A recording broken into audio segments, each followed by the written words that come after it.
Continuation to our previous video about creating flowchart.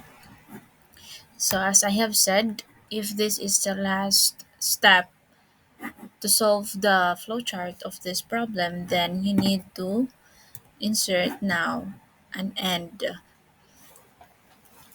which is inside the oval shape. So if you have now the start, then you will have the end.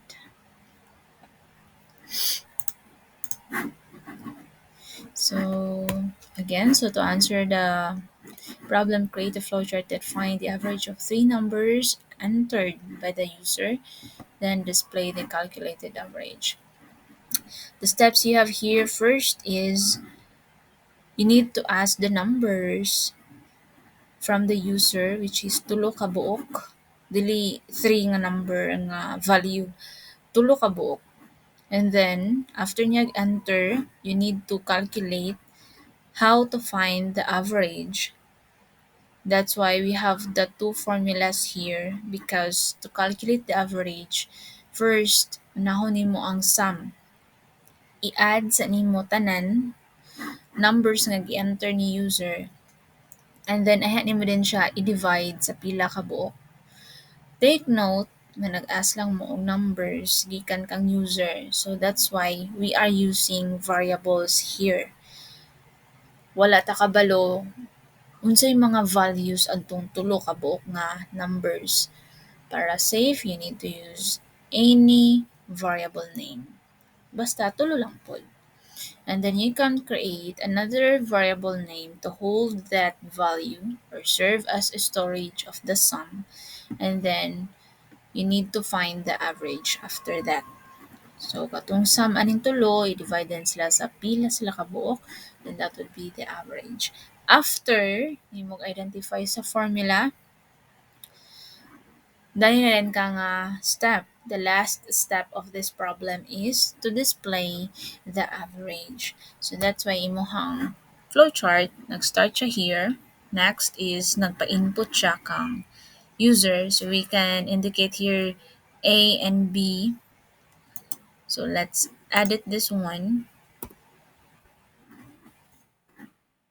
So we can add some changes here. A, B, and C.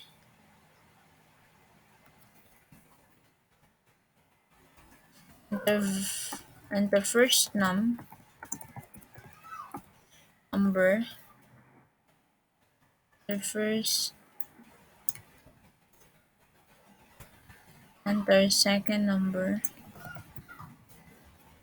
So you can do this description.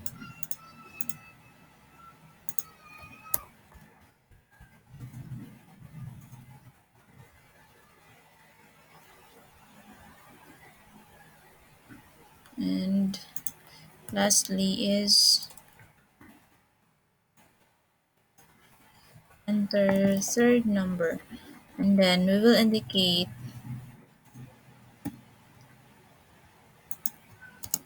as first number,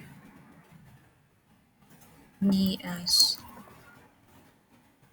second number, and C as third number. Okay. So we have indicated here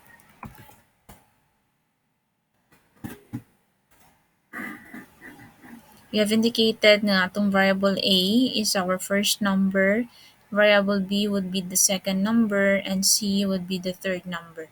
And after that, you have the message that you are asking the value of a first number, second number, and third number from the user.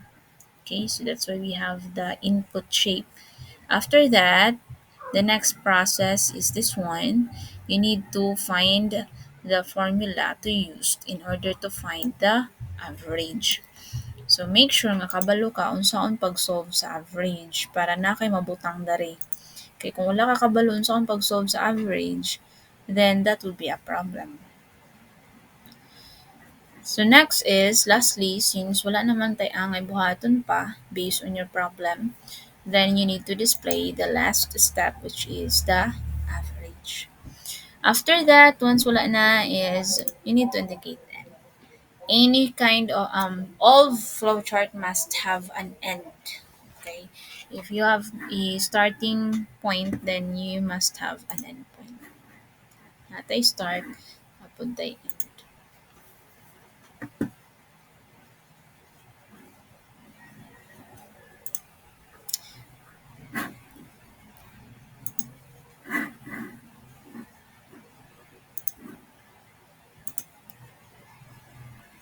Okay, so now another example.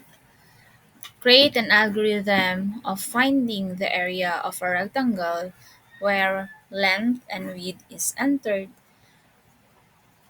by the user. So, ang problem na sa dari is ang area sa rectangle. How to find the area of the rectangle? Unsay formula gamiton?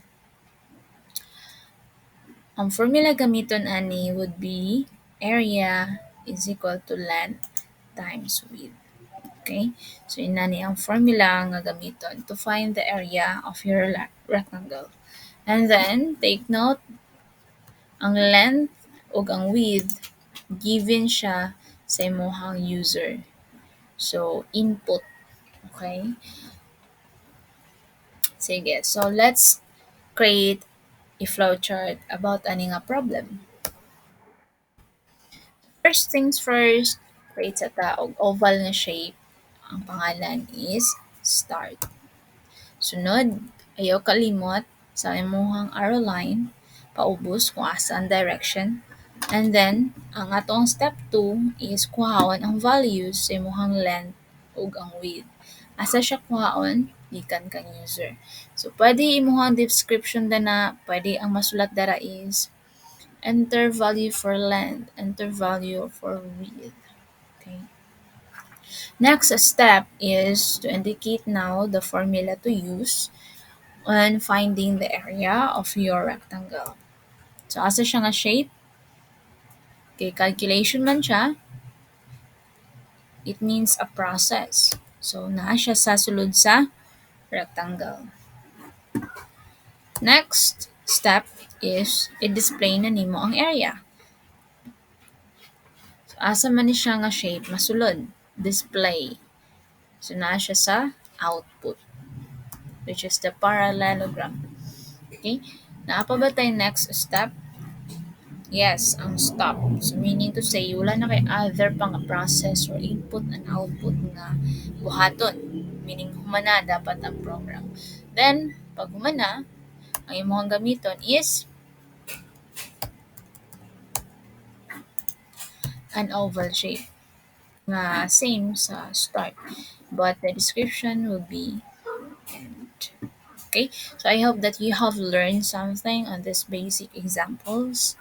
Now, I want you to do this on your own as an exercises to test your pure understanding on this topic, right? Or comment down below if you have, if you think you've got the correct answer, or maybe some queries.